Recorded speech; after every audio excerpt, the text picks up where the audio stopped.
Сәлем достар, сіздермен бірге Батыр Нұрболат және де өзіміз Шай ішейік подкаст, Отбасы банк.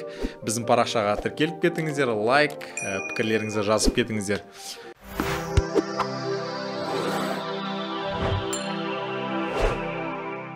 Сәлем достар, қалайсыздар, амансыздар? Жақсы, шүкір. Сәлем Нұрболат.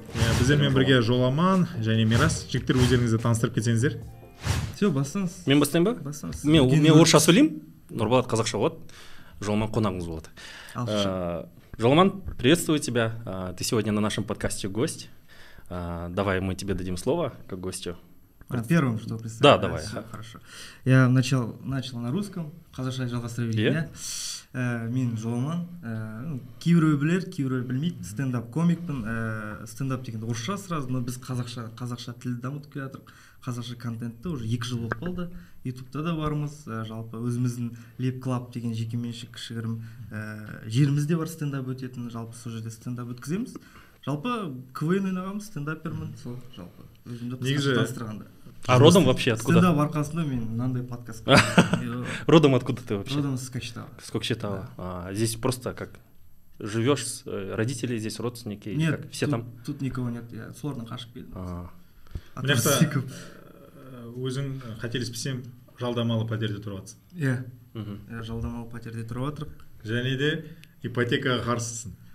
Негізі, иә, шыны керек, иә, мен ипотека қарсымын дегенде енді қалай, жалдамалы пәтер өте комфортно мен үшін лично. Мен адамның өз әркім мнениесі бар ғой. Жалпы енді ипотека деген енді ол өте үлкен күрделі нәрсе сияқты. Мен қиын ол бар ғой. Потому что ол көп уақытыңды алады. Біріншіден көп, бұл просто элементарно өмірдегі уақытыңды алады. Көп андай жылдар 3 жыл сайын сен первоначальный взнос жинауың керексің, депозит. Потом 10 миллиондай где-то сен бірінші первоначалка салуың керексің. Ол потом оны каждый жыл төлейсің. Мен мысалы стендап, маған комфортно квартира снимать еткен, потому что қалай? Мен мысалы Астанаға маған творчестводан көшу керек болады мысалы да. А мен ипотекадан мысалы мына Алматыдан үй алып қойдым дейік. И мен Алматыдағы үйді төлеймін. Жоламан, а как насчет того, что сейчас, ты, наверное, тоже столкнулся с проблемой или нет, я не знаю, что квартиры в аренде в цене сейчас выросли очень сильно? Да. Соңғы қалай қарайсың сен? Заметил енді, иә. Ол енді біздің енді соңғы жаңалықтарға байланысты осы бір кісілерге байланысты, қонақтарымызға байланысты. Солай қазақтарда бір жетіп қонақтар онша емес болып жатыр деп. Тебе самому подняли аренду или нет? Мы жили до этого в квартире, в большой квартире, и нам подняли цену, да, до 600 тысяч. Но в целом это типа правильно, мы согласились с хозяйкой, то что типа это квартира того стоит 600 тысяч. Енді сен қазір өзің негізі түсініп жатсың ғой да, мына жалдамалы пәтерге төлеп жатқан ақшаңды сен біреудің қалтасына беріп жатқанын. Жалпы, иә, ол жағы енді ол жағы факт, бірақ ал сенде андай ой қалыптасқан жоқ па? Неге мен өзімнің пәтеріме төлемеске деген сияқты? Жоқ. Жоқ, просто мен андай, маған жалко емес мысалы сондай ақшаны бір айға төлеу мысалы. Өйткені ол квартирада мен типа комфортпен тұра аламын, андай типа целый бір ай тұра аламын. Андай менде жоқ, ол біреудің пәтері, біреудің үйінде тұрып жатырмын, мен біреуге ақша беріп жатырмын дейтін ондай түсінік болмапты. Вообще это прибыльный вообще стендап? Имеется в виду, вам платят за концерт или вам платят зарплату за месяц? Нет, за концерт. За концерт. Да, например, смотрите, у нас Леп Клаб бар ғой біздің өзіміздің. Біз онда аптасына бір 3 рет стендап өткіземіз. Полный составпен, проверка материала. Андай полноценный стендап емес, концерт емес, техникалық кеш. Ол жерде бізде билет 2,5-3 мыңнан болды. И бізде всегда солдау. Полный. И біз сол ақшаны... Солдаут деген... Полный деген. Все продали. Орын жоқ деген. И в целом сол ақшаны біз бөліп былай жатамыз. Ал былай гастрольдерге шығамыз. Вот жақында батысқа шығып келді балалар. Астана, Алматыда, Шымкентте үлкен концерттер болды. Әуезов театрында, Намат Сити холлда. И ол кезде полный уже жинағандарды біз тоже ол кезде жақсы гонорар шығады. В целом, пока что енді дамып жатқан бір проекттің осындай ақша келіп жатқаны уже қуантады негізі. Қандай ақша болса. Енді қара, Жоламан, сен өзің айтып отырсың жақсы гонорар деп. И мен сенімдімін да, сен әрбір өскен сайын сенің гонорарың өседі деген. Үміттемін дейсің ғой. Сол. Ақшаны қайда құртасың деп сұрап жатыр ғой сені. әке шешең айтпайды ма ақшаны қайда құртасың деп балам үлкен ақша болғанда? Айғайлағанда кешір ақшаның бәрін қайда құртасыз, телефонға айтады. Папам елестетті да, шетінен де папаға ұқсайды. Жанынан дейсің. Иә, жанынан. Бұрыш деп, папа деп. Жоқ, жалпы ақша, білмеймін, мен андай, мысалы, енді любой адам андай типа пландар болады. Мысалы, менде осындай, осы айда осындай прибыль келеді жоспарда. Мен осыны осы жерге маған так мына кредит төлеп тастаймын, мынаны бүйтсем, сөйтсем деген любой адам. Менде кредит жоқ, бірақ мен кредитқа қарсымын ғой. И менде, квартирам алып қалам, пәтеріме. И қалған өзімнің комфортный өмір сүруіме құртам. Честно айтқанда. Мен өзіме бірдемеден типа отказ бермеймін. Қазіргі таңда енді стендап деген енді өте бір мықты қазір проект жоба. Да, на хайпе же он сейчас очень популярный. Тем более наши соотечественники поехали на стендап, самое главное, они там занимают очень такие серьезные посты, можно сказать, да? Да. Ну, қараңыздар, енді жарайды. Мен просто ой келді дейді маған, бір ипотека, бір үй алып қойып, дейтін бар арасында күші бір бақытты күнімде, может, сондай ой келіп қалады маған, иә? И маған, мысалы, менің жасыма подходящий қандай, мысалы, программалар бар, мысалы. Ал мен үй алдық дейік. Типа мен, мысалы, обязательно 10 миллион болу керек па первый человека? Мысалы, мен однокомнатный квартира алу үшін. Сен, мысалы, қара, бүйтіп келсек, сен әрбір өзіңнің ойларыңды бізбен бөлісесің, яғни қандай сұрақтар бар сенде қазір. Біз соған жауап беруге тырысайық. Енді сен айтып отырсың, қазір менде бірден 10-50% болу керек па деп мысалға, да? Бірден болудың қажеті жоқ. Яғни бірінші сен біздің банк, отбасы банк, ол жинақтау банкі ғой. Яғни бұл банктың жүйесі Германиядан алынған. Германияда мысалға бала өмірге келеді ме, оны депозит ашылады да, сол уақытта басып жинай бастайды ғой балаға. 18-ге келгенде ол депозитті ол қалай қолданғысы келеді, сол қолданады. Ол үй алады ма, тойын жасайды ма, оқуын оқиды ма, ол өзі біледі. Нұрболат, давай спросим. Қазақстан келген, бірақ ол өзгерді. Иә, Қазақстан келген. Балалар ол қалай болады? Давай спросим, вообще, что Жолман слышал про наш банк? Естің ғой негізі, отбасы банк туралы? Мен досым істейді сіздер. Мен досым, ол да стендап комик. Біз кезінде Астанада бірге, вообще жастар болып, сол университеттің ішінде жүрген балалар бәріміз жиналып стендап клуб ашқанбыз, Хесоям деген. И соның ішінде сол бала да бар. Мен, короче, жилстрой ашқам кезінде бір ағамның қинап мен жилстрой ашқызған. И мен, короче, первоначально 7,5, лишний 7,5 теңге болды. Соны салдым. И сонымен қалып қойды. Одан кейін лишний 7,5 болмай қалды. Иә, сосын. Иә, в целом солай. Жоқ, это нормально, стандартная ситуация. Жоқ, андай понятие болып қалды, как будто менде кредит сияқты болып қалды да. Типа, в целом, типа сен салғың келген кезде саласың ба негізі? Иә. Менде андай болып қалды. Типа, ай сайын мен 7,5 салуым керекпін дейтін андай бір. Жоқ, неге соны айтпайды бұл? Ол айтпайды деді ғой. Жоламан, сен айтып отқан жағдай көбісінде кездесетін жағдай да, яғни көбісінде фобия дейді ма? Қорқады. Яғни ипотеканы ойбай бір үлкен бірдеңе көреді да, өте бір жеңіл қарау керек та оған. Көзқарасты біріншіден шындап айтамын мен, біріншіден көзқарасты өзгерту керек. Яғни мен оны ала аламын, мен баспаналы боламын деп мақсат қою керек та. Ниет қой ең бірінші. Ең бірінші ниет адамда. Одан кейін әрекет қалай? Ол депозит ашамыз. Себебі банкте, біздің банк, бірден бір банкта СНГ-де бұндай банк жоқ. Яғни жинақтап баспаналы болуға. Және де баспаналы болған кезде сен айлық қаражатыңды тексермей алуға болады біздің банкте. Несиені. Андай бар ма не? Без подтверждения дохода дейді көрсетіп айтқанда. Андай пенсионка. Иә. Қарамайды. Сендерде негізі пенсионка бар ма? Пенсионка бар ма сенде? Менде пенсионка жоқ. Жоқ пенсионка. Официально жоқ, но до этого болған, ол тоқтады уже. Осы вариант түсіндірейін саған. Мынау қызық екен. Иә, бұл бізде халықтың арасында жыл займ деп танып кеткен ғой. Тұрғын үй займы дейміз біздер. Жыл займ деген ол банктың 3 талабы бар да. 3 талабы. Ол 3 жылдың ішінде алатын үйдің кем дегенде 50% жинау керек. Сосын бізде ОП дейтін нәрсе бар да. Ол мына жинақтаудың тәртібін көрсетеді. Бізде жинақтау ғой, ай сайын салып отыру керексің деген сияқты. Соны сенің тарихыңды көрсетеді да, жинақтау тарихын. И сол 16 бізде ОП 16 коэффициентіне тең болса, ол сенің дисциплинаның тәртібіңді көрсетеді да. Осы кісі, яғни ай сайын жиналса, ол несиені де төлей алады деген сөз. Сонда қараңыз, андай мен ертең 50% жинағысам, иә, менің мысалы, ай сайын салып отқаным бәрі жақсы болса, сонда жилстрой отбасы банк сенің бұрынғы бір кредиттардың историясына қарамайды, а именно осы внутренний, иә, сен қалай отбасы банкпен жұмыс істедің, сонда соған қарай ма? Иә, яғни сенің несиелік тарихың әрине қаралады.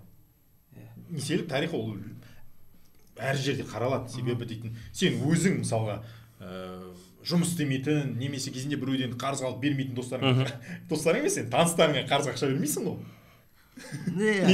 Условно сказать, если ты где-то был в черном списке, естественно, банк это будет проверять. Да. Но мен өзім ойлаймын, сен ондайда жоқ шығар, оның алды кредиттер. Бізде жас болдық деп. Оны қараймыз, оған керек. Бірақ сенің нақты табысыңды есептемейді. Яғни саған гарант алып кел, ананы алып кел деп машақат жасамайды саған. Сен келесің, 50% бар, үйің табасың, өзің қалаған.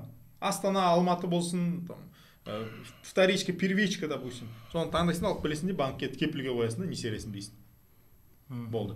Ол ең бірінші вариант бізде. Сосын бізде бір қызығы, құрылыс компаниялар бар да, кейбір құрылыс компаниялар жеңілдіктер береді. Бастапқы жағынан 30%-бен алуға деген сияқты мысалға. Сонымен қатар жинақтап кетқанда мемлекеттің тарапынан қолдау шығып, мысалы неше түрлі бағдарламалар пайда болып қалуы мүмкін. Мысалға, білмейміз ғой, ертең мысалы стендаперларға арнайы бағдарлама шығып қалатын шығар. Вот енді осыны ашсаңыздар жақсы идея екен. Ертең мен тартамын ғой балаларды жетіп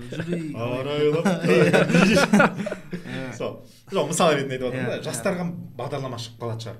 Сол кезде сен 50% емес, может 20%-бен де алып кететін шығарсыңдар. То есть сенде бастама болу керек қой.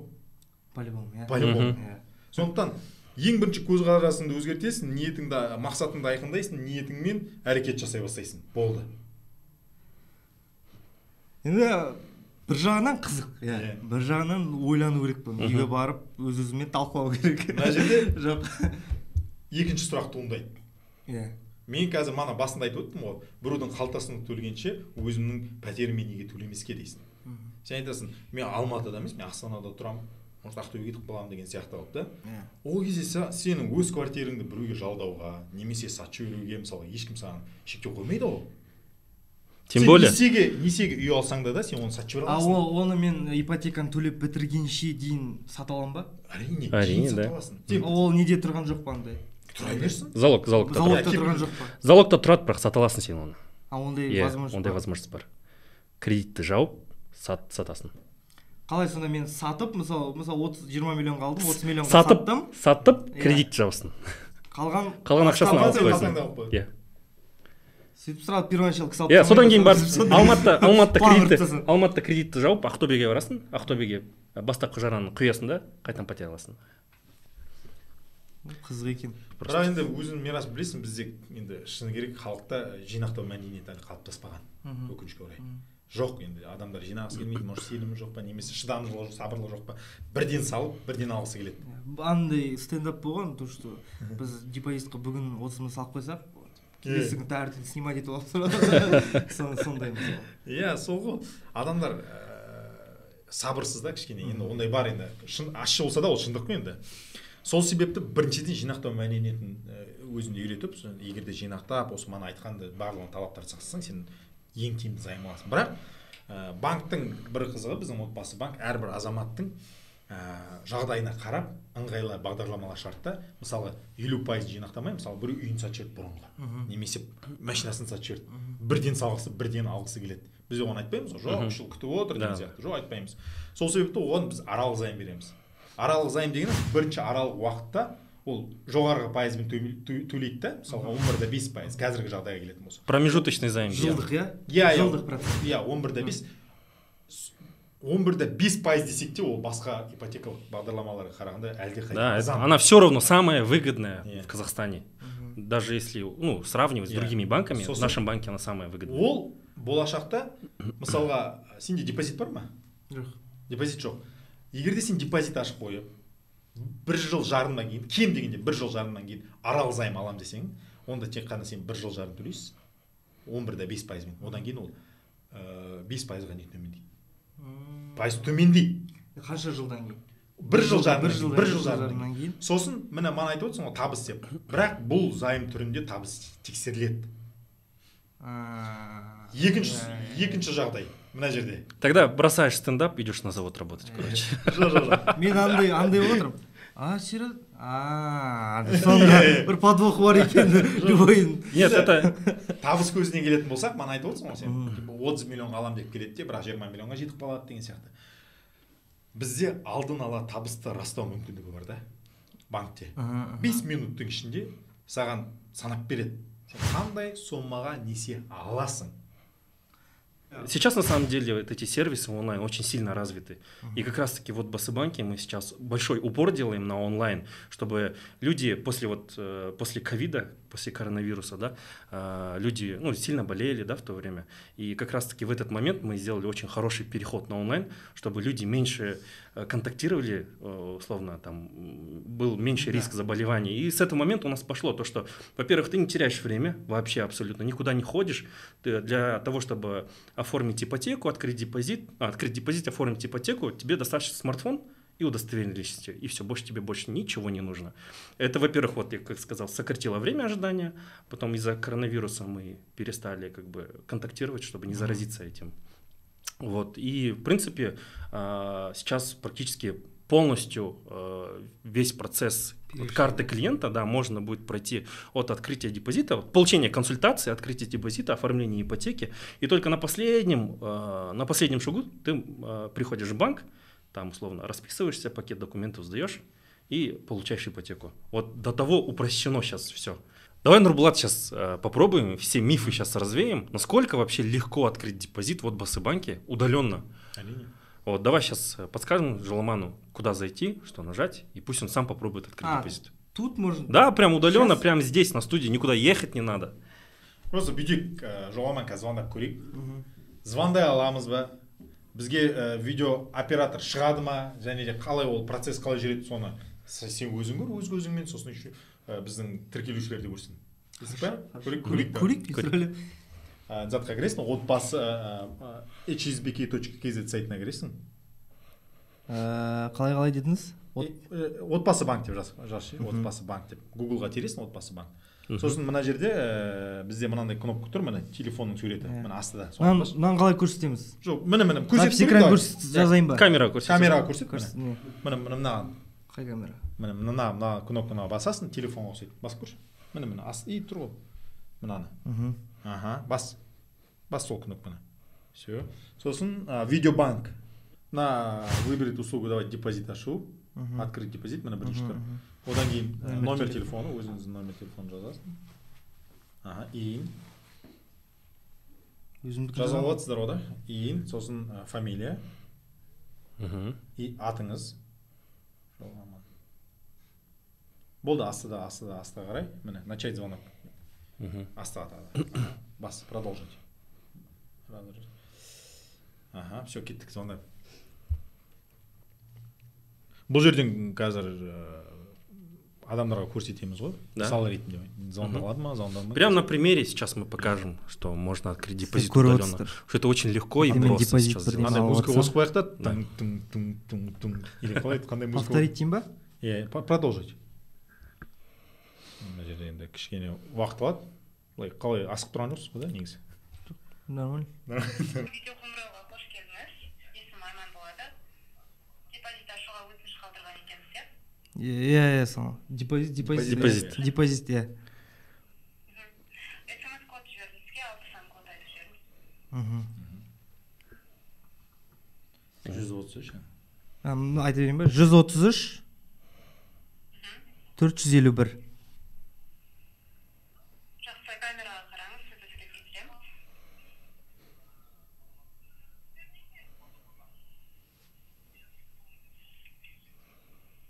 Жақсы, енді қазір сізге экранда 2 терезе шығады.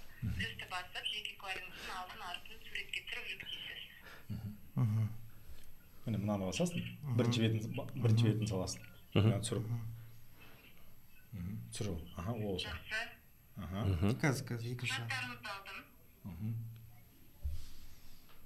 Құжаттарыңызды алдым. Жоламан. Қазір биометриялық сәйкестендіру өткізіп, сіздің деректеріңізді жаңартатын боламын. Желіде күте тұрыңыз.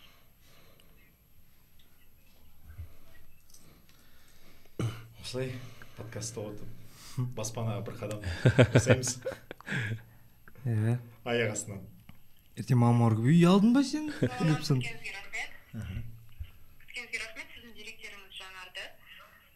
Енді депозит ашатын боламыз. ақш мемлекетіне ешқандай қатысыңыз жоқ па? Қайда? ақш мемлекетіне қатысың жоқ. Жоқ, неге? Байден. Бұл стандартный анкета. Ну бұрынғы атам болмаса, былай айтса оған қазір. Кімге? Трампқа қатысың жоқ. Сізге қандай суммаға ашу керек депозит? Қанша маған? Мен Қандай суммаға үй алғың келеді сен, шамамен? Ну, 20 миллион дейді. Иә, 20 миллион. 20 20 миллион миллион. теңге. Срок бізде 3 жылдан 15 жылға дейін қандай Аралықта жылда Қандай аралықта жинайсың 50%? Шамамен. 10 миллион 10 ба? миллион, Иә. 10 миллион теңге. 3 жылдан 10 бастап. миллионға? Қазір. 4 жыл дейік. 20 миллионды біздер 4 жылда жинаймыз деп келістік. Ну, 10 миллион. 10 миллион. 50%. 10 миллион. Жақсы. 20 миллион 4 жылға. 10 миллион. Стандартный депозит ашып жатырмын деп баспана тарифі бойынша. Сізде минимальный платеж 1000 теңге, ай сайынғы төлем 70 000 теңге. Одан көп салсаңыз болады, аз салсаңыз да болады. Өзіңіз білесіз. Және де сізге альтернативный кодыңызды жіберем қазір.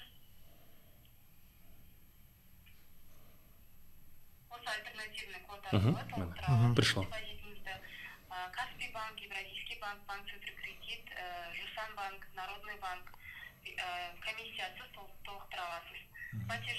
Платежи бөліміне кіріп, отбасы банк пополнение депозита таңдайсыз, альтернативный кодыңызды жазасыз және сумманы жазып және де отбасы банк приложениесінен автоплатеж орнатсаңыз болады.